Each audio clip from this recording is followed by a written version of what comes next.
ಮತದಾರರ ಪಟ್ಟಿ ಪರಿಷ್ಕರಣೆಯ ಅಭಿಯಾನ ಪತ್ರಿಕಾ ಭವನಕ್ಕೆ ತಹಶೀಲ್ದಾರ್ ಪೌರಾಯುಕ್ತ ಭೇಟಿ. ಗಂಗಾವತಿ ಜೂನ್ 30 ರಾಜ್ಯಾದ್ಯಂತ ಮಂಗಳವಾರದಿಂದ ಆರಂಭಗೊಂಡಿರುವ ವಿಶೇಷ ಸಮಗ್ರ ಮತದಾರರ ಪಟ್ಟಿ ಪರಿಷ್ಕರಣೆ ಅಭಿಯಾನದ ಮೊದಲ ದಿನದ ಅಂಗವಾಗಿ ಗಂಗಾವತಿಯ ಕರ್ನಾಟಕ ಕಾರ್ಯನಿರತ ಪತ್ರಕರ್ತರ ಸಂಘದ ಪತ್ರಿಕಾ ಭವನಕ್ಕೆ ತಹಶೀಲ್ದಾರ್ ಯು ವಸಂತಕುಮಾರಿ ಹಾಗೂ ಪೌರಾಯುಕ್ತ ವಿರೂಪಾಕ್ಷಮೂರ್ತಿ ಭೇಟಿ ನೀಡಿ ಹಿರಿಯ ಪತ್ರಕರ್ತ ಕೆ ನಿಂಗಜ್ಜ ಅವರಿಗೆ ಮತದಾರರ ಪಟ್ಟಿ ಪರಿಷ್ಕರಣೆಗೆ ಸಂಬಂಧಿಸಿದ ಅರ್ಜಿಗಳನ್ನು ವಿತರಿಸಿದರು.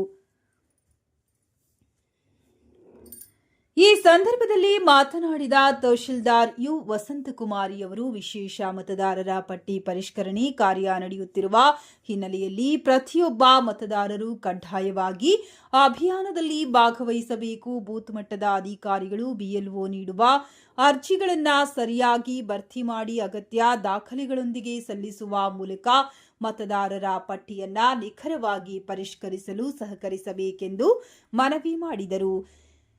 ಈ ಸಂದರ್ಭದಲ್ಲಿ ಪತ್ರಕರ್ತರಾದ ಹರೀಶ್ ಕುಲಕರ್ಣಿ, ದೇವರಾಜ್, ಮಲ್ಲಿಕಾರ್ಜುನ್, ವಿಜಯ್ ಕುಮಾರ್, ಬೂತ್ ಮಟ್ಟದ ಅಧಿಕಾರಿ ಯಮನೂರಪ್ಪ, ಚುನಾವಣಾ ಇಲಾಖೆಯ ಶಿರಸ್ತೇದಾರ್ ರವಿ ನಾಯಕವಾಡಿ ಸೇರಿದಂತೆ ಇತರರು ಉಪಸ್ಥಿತರಿದ್ದರು.